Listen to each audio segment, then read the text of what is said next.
أنشأها أول مرة وهو Assalamualaikum, this بكل is خلق Raz. عليم. Assalamualaikum, this is Jazz. Today we're going to be talking about priorities and the importance of making sure that our priorities are set in the right direction. Inshallah. Inshallah. The Prophet ﷺ said that whoever's greatest concern is the world, then Allah will scatter his affairs. Pretty much, if you will never be satisfied with this dunya.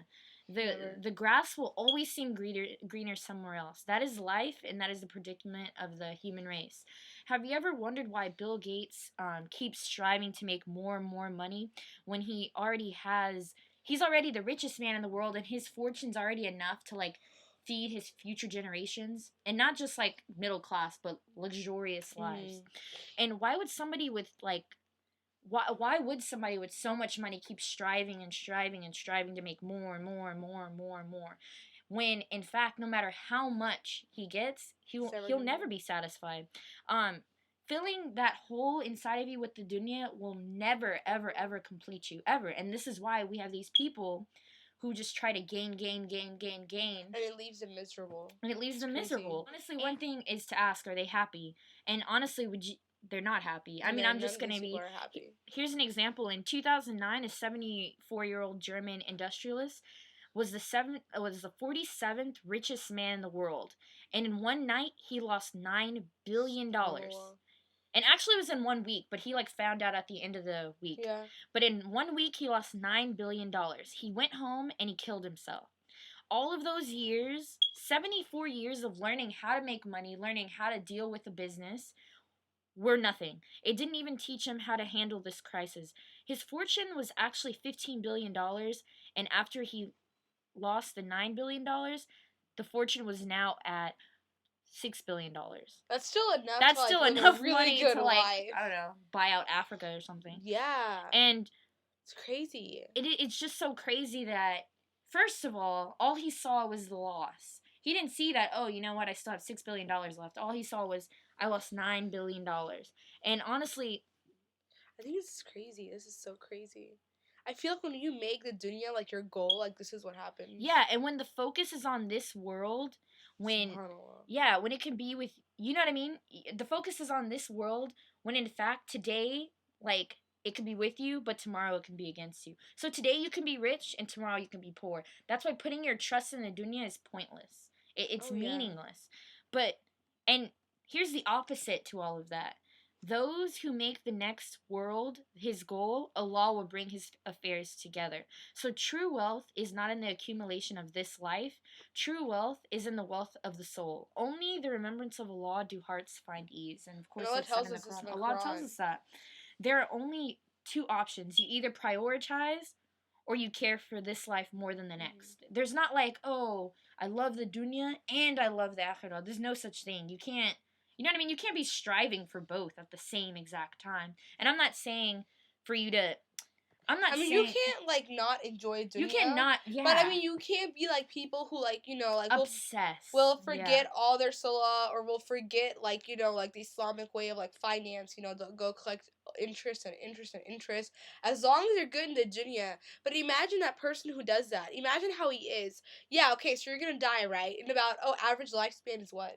Let's just say 80. 80. So your average lifespan is 80, right? You're going to spend 80 years of your life accumulating all this wealth, haram or not haram. Okay, it might be haram.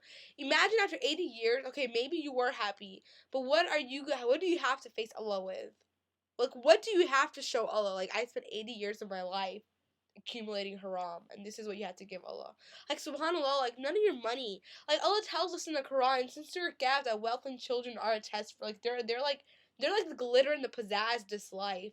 Like your wealth, your children, your family. Because what happens when you prioritize this way is that you get attached to them. I think that's when the problem comes. When you start attaching yourself to your money, to your home, to your kids. I mean, kids, of course, you should love them. But when they become a bigger priority than your deen, then that's a problem. It's all about priorities, and I think we're all mixed up today. And honestly, you should truly just sit and ask yourself, what are my priorities? And don't do it out loud. Just sit one day and sit there and think, what are my priorities? How much time do you spend reading Quran? Do you pray your 5 salah? Do you strive in any way to try to do anything extra for Allah? do you just do the bare minimum and expect that to be okay? And I think a good test of attachment is how willing you are to give up something. For example, the people of our past, they gave up everything except for Islam. But we're not telling you to dump your house. Oh yeah, none of that. But those people, like, seriously, they got tortured, they were beaten, but they still didn't leave Islam. Like, subhanAllah, that's strength. And today we can't even leave Facebook for a little while to go pray. I could even compare that to tests, your life versus a chat on Facebook. Like, it's crazy. Like, yeah, seriously, it's crazy. Like, we're so attached to this dunya nowadays. And I think, like, first of all, we need to start making the changes from ourselves and make dua that inshallah Allah doesn't ever, like, attach us to this dunya, and make our deen our number one priority, because that's what we have to answer to. Honestly, the dunya is like the easy way out because it's instant satisfaction. The akhirah is not an instant satisfaction. You have to live 80 years here striving to get there. Dunya is easy. You go to your job, you collect interest, and you get a Ferrari. That's as fast as that. Akhirah, you have to wait 80 years. You have to go through all this struggle. You have to die. You have to go to the day of judgment, and then you get your Ferrari. So yeah, you can't really see it now. Like, it's really hard to see it. Like, let's say, oh, you're in love with Charlie and blah, blah, blah, and you're so in love. And it just seems like, you know what I mean? Like, it's right there in front of your eyes. So you don't see instant satisfaction. That's what everything teaches us. Everything's weight loss instant. programs, instant satisfaction. Because that's what humans are based pills, on. Instant. Everything's instant. Get this. Get rich quick. Those weird books or whatever. It's all about instant satisfaction. So when you pick the dunya, it's just a lazy way. And I don't mean that in a bad way, but it's a lazy way out. It's an easy way to get instant satisfaction. But here's the thing.